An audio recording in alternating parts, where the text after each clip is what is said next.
Assalamualaikum warahmatullahi wabarakatuh. Kami dari kelompok 5 akan mempresentasikan hasil kerja kelompok kami yang berjudul Produk-produk Fatwa DSN tentang istisna. Langsung saja, saya akan menjelaskan poin yang pertama, yaitu produk-produk Fatwa DSN.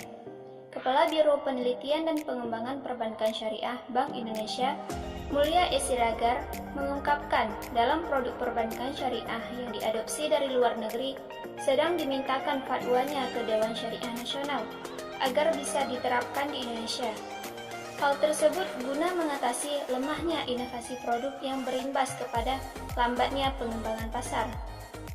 Beliau juga mengatakan ada keterkaitan erat antara inovasi produk dengan pengembangan pasar.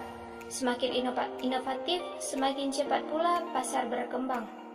Dan Indonesia masih lemah dalam berinovasi, padahal semua perangkat hukumnya sudah lengkap.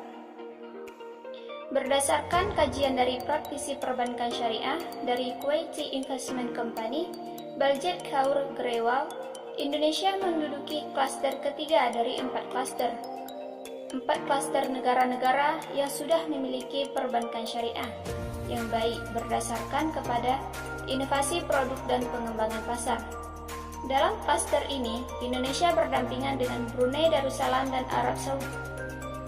Ketiga negara ini masih kalah jika dibandingkan dengan Malaysia, Uni Emirat Arab, dan Bahrain yang berdasarkan kajian Baljet berada pada klaster pertama. Adapun 2 klaster terbawah ditempati oleh negara-negara seperti Inggris dan Amerika Serikat. Poin yang kedua yaitu pengertian istisna. Lafal istisna berasal dari kata sana'ah, yang artinya membuat sesuatu, kemudian ditambah alif, sin, dan ta menjadi istisna. Yang kedua, secara etimologi, istisna artinya minta dibuatkan, sedangkan menurut terminologi, istisna merupakan suatu kontrak jual-beli antara penjual dan pembeli, di mana pembeli memesan barang dengan kriteria yang jelas dan harganya yang dapat diserahkan secara bertahap atau dapat juga dilunasi. Sistem istisna adalah sistem pembiayaan atas dasar pesanan. Untuk kasus ini, di mana objek atau barang yang diperjualbelikan belum ada, menurut ulama fikih, istisna sama dengan salam. Dari segi objek pemesanannya, yaitu sama-sama dipesan terlebih dahulu dengan ciri-ciri dan kriteria khusus. Sedangkan perbedaannya adalah jika salam pembayarannya dilakukan di awal sekaligus, sedangkan istisna bisa dibayar di awal, angsuran, dan juga bisa dibayar di akhir. Baiklah, untuk poin selanjutnya akan dijelaskan oleh teman kami, Zakiatus Sadri. Assalamualaikum warahmatullahi wabarakatuh. Nama saya Zakiatus Sadri. Saya akan melanjutkan materi dari teman saya. Dasar-dasar hukum istisna. Berdasarkan Al-Quran, Allah menghalalkan jual beli dan mengharamkan riba. Jadi perniagaan itu dihalalkan atau diperbolehkan. Berdasarkan As-Sunnah, Nabi sendiri telah melakukan akad istisna ini. Maka dari itu disimpulkan bahwa akad istisna ini diperbolehkan. Selanjutnya, fatwa DSN MUI tentang istisna. Dalam istisna memiliki 3 peran. Yang pertama yaitu pelaku yang di dalamnya ada penjual dan pembeli, dan yang kedua yaitu ijab kabul, yaitu kesepakatan antara pembeli dan penjual, dan yang ketiga yaitu objek akad. Di dalam objek akad terdapat 2 ketentuan. Yang pertama ketentuan pembayaran dan yang kedua ketentuan pada barang. Ketentuan pada pembayaran yang pertama yaitu alat bayarnya harus diketahui jumlah dan bentuknya, baik barang, uang, atau manfaatnya. Yang kedua yaitu harga yang ditetapkan tidak boleh berubah. Dan yang ketiga yaitu pembayaran sesuai dengan kesepakatan, dan yang keempat yaitu pembayaran tidak boleh berupa pembebasan hutang. Dan ketentuan pada barang yaitu barangnya harus jelas dan waktu pembayaran pesanan harus disepakati. Barang yang belum diambil tidak boleh dijual lagi. Sekian dari saya. Assalamualaikum warahmatullahi wabarakatuh. Assalamualaikum warahmatullahi wabarakatuh. Nama saya Mukarama. Saya akan melanjutkan presentasi dari teman saya. Aplikasi jual beli istisna dalam lembaga keuangan syariah. Mekanisme transaksi jual beli istisna dalam perbankan syariah. Prinsip pokok minimal dalam pembiayaan istisna ada beberapa hal yang harus dipenuhi, yaitu sebagai berikut. Yang A, istisna adalah sistem jual beli yang dikecualikan pada harga yang disetujui ketika pembeli menempatkan order untuk diproduksi, dirakit atau dibangun atau melakukan sesuatu yang harus diserahkan pada masa yang akan datang.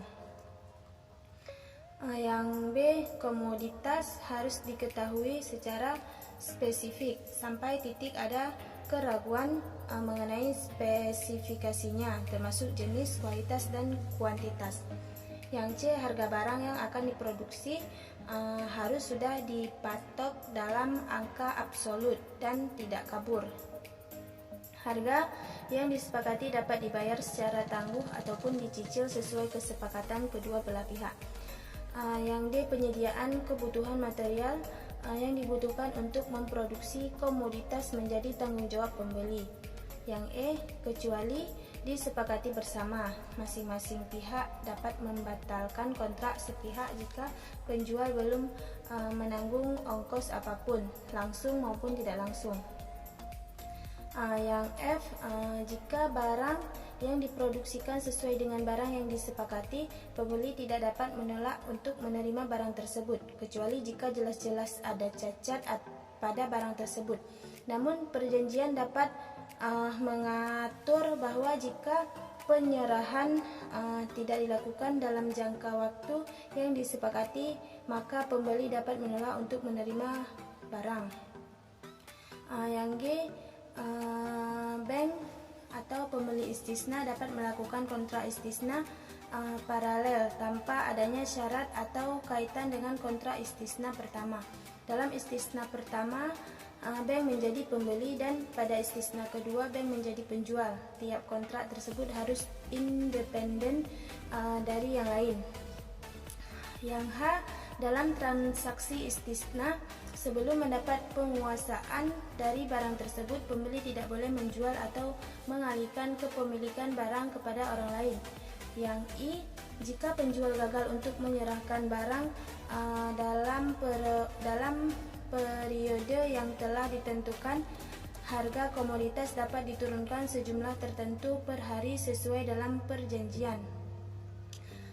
Yang J, perjanjian istisna dapat menyertakan denda yang dihitung dalam persen dalam per hari atau tahun sesuai kesepakatan yang hanya oleh digunakan untuk dan sosial. Bank juga dapat mengadu kepada pengadilan untuk mendapatkan ganti rugi atau solatium atas kebijakan pengadilan yang harus ditetapkan berdasarkan biaya langsung dan biaya tidak langsung yang timbul. Selain biaya kesempatan atau opportunity cost, juga jaminan dapat dijual oleh bank tanpa intervensi dari pengadilan. Yang terakhir, jika terjadi kegagalan oleh klien atau sanai, bank juga dapat mengadu kepada pengadilan untuk mendapatkan ganti rugi kerusakan atas kebijaksanaan pengadilan yang harus ditetapkan berdasarkan biaya langsung dan biaya tidak langsung secara biaya kesempatan atau opportunity cost. Sekian dari saya, terima kasih.